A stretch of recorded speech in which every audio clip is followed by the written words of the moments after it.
So I have a question for you. How many of you like sitting in waiting rooms?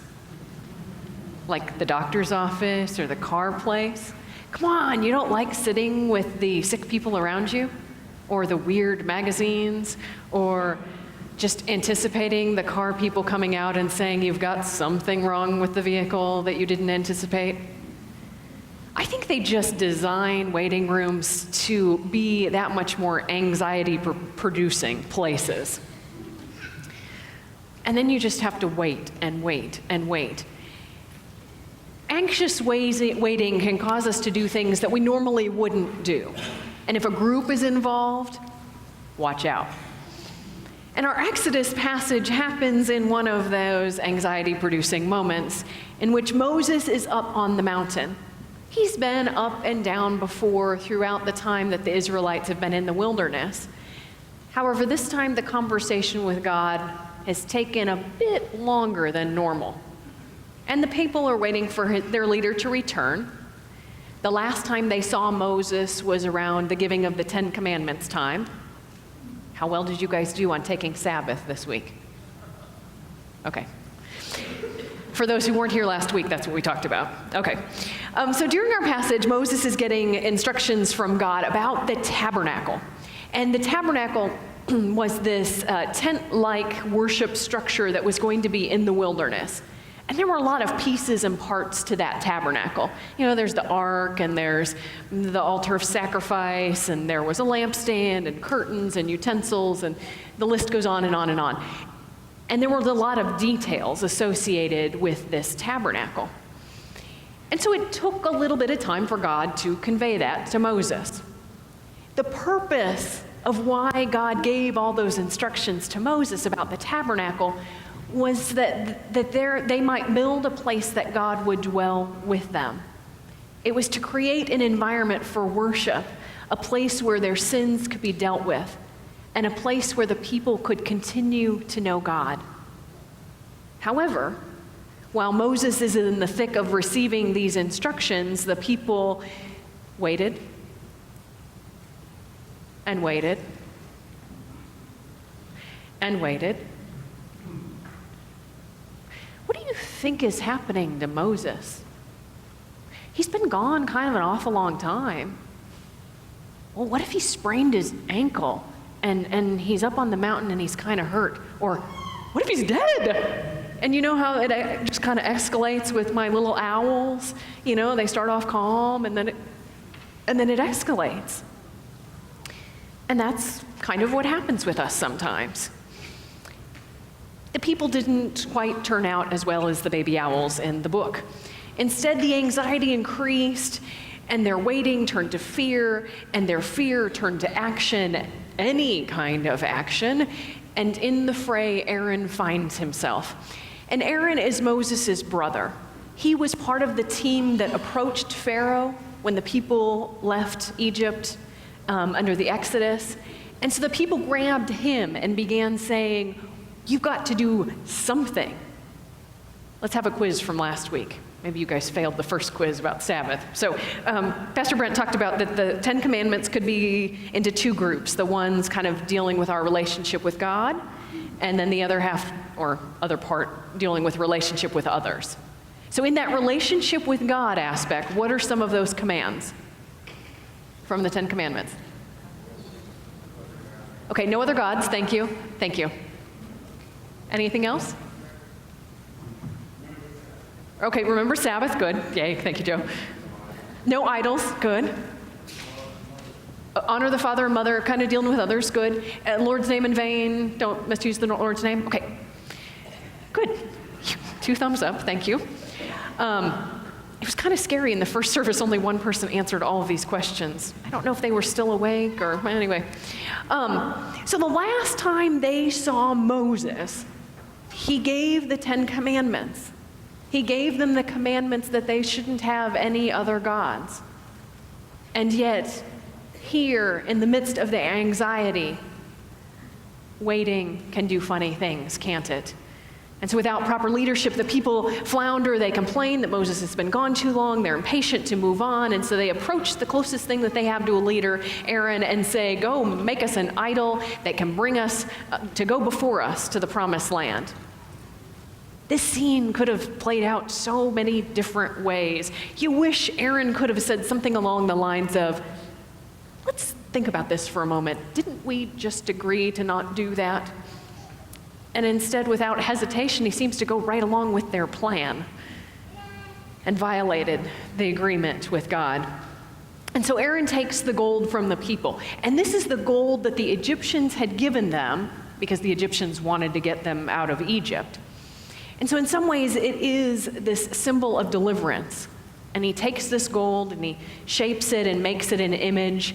And what image does God make, does Aaron make for this God in the shape of a calf? And it was a pretty common God image in that time period. It was a symbol of fertility, or with the horns, a symbol of power. And the Israelites had just gotten attacked by the Amorites. So in both ways, it makes sense why he shaped this gold into this metal that looked like a calf. And yet, can you see the irony of the situation? Here is Moses on the top talking with God about how to make a place of worship, a place that's beautifully intricate, a place that God initiates, a place to deal with sin.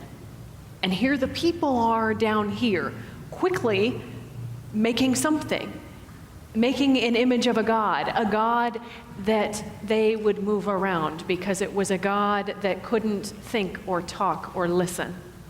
Do you see the irony of this situation?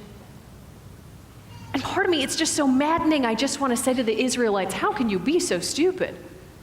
And yet, how can I be so stupid at times to default to wanting to make things that we can see instead of trusting in a living God who is invisible?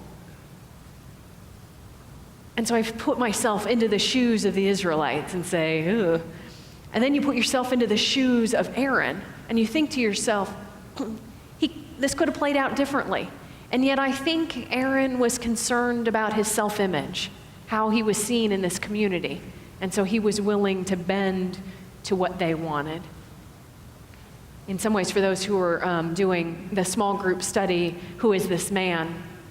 This past week, depending on where you are in it, talks about how we treat others or we don't treat others with dignity. And sometimes how I am going to be perceived changes whether or not I choose to treat someone else with dignity, does it not? And so here we are in this situation.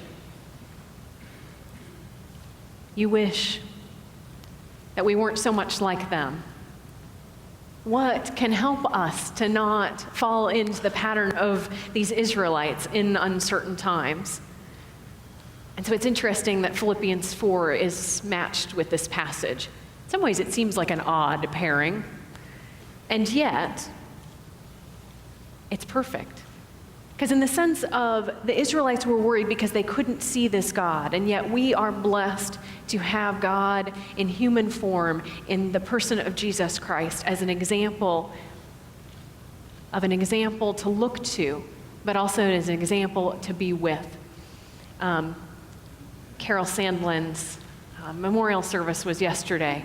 It's hard to say goodbye to friends sometimes. And one of the verses that she particularly liked was the end of Matthew's gospel before Jesus ascends to heaven.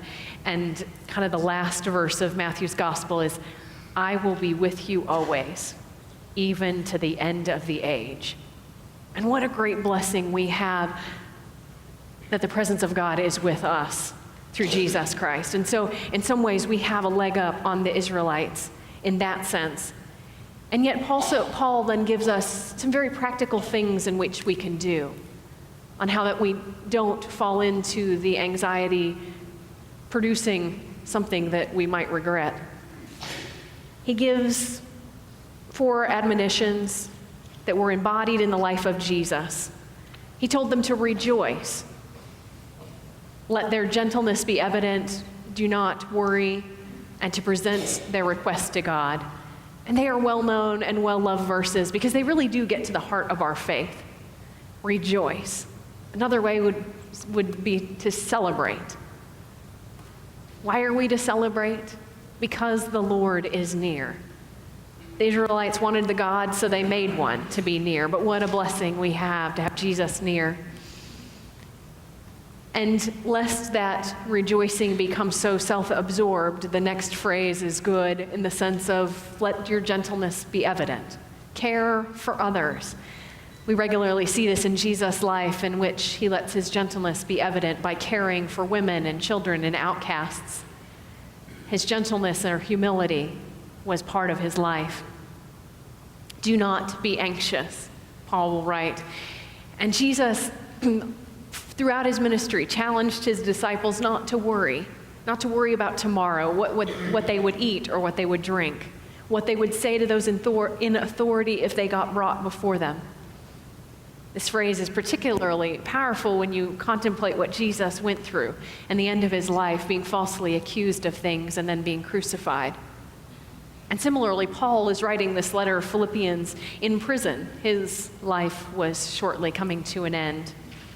And so they're not just nice, well-wishing words, but powerful statements on how we are to orient our lives. In my own life, I'm dealing with an area in which I'm very anxious about on some levels, and yet I'm trying to very consciously step back and say, okay, God, I can choose to worry about this and try to fix it on my own, or I can, and the next phrase, lift it up to you and present requests to God. When you choose to be non-anxious, it also almost gives you the freedom to lift that up and not to have it into your hands and hang on to it. Jesus modeled this throughout his life and ministry as well. Like when he had to pick 12 disciples, he went to God. And so what are the results if we really seriously put these into practice of rejoicing, letting our gentleness be evident, to not be anxious, and to present requests to God? It says then peace which passes all understanding. That peace is likened, the language is like a guard on a high wall watching over things. God's peace will guard our hearts and our minds. And then Paul continues and he goes on and he gives words of help. If we focus on the virtues, what is noble, what is good, what is positive, what is praiseworthy, then we start to look at things, the glass half full rather than half empty. You know, isn't there an old-timey song, accentuate the positive, eliminate the negative? And so let's re-envision things. Let's put ourselves back with the Israelites for a moment. And if they had thought to go through these things, if they had rejoiced and said, thank you, God, for bringing us up out of slavery into peace, and if they had let their gentleness, their humility, and just praised God, instead of being anxious, if they had perhaps taken those requests of, we wonder where Moses is, we hope Moses is okay, help us, and if they had lifted those up to God, I think the scene would have played out a whole lot differently. Makes us wonder if we were to rejoice, be gentle, non-anxious, lifting our requests to God, what might we look like as well? May it be for God's glory. Amen.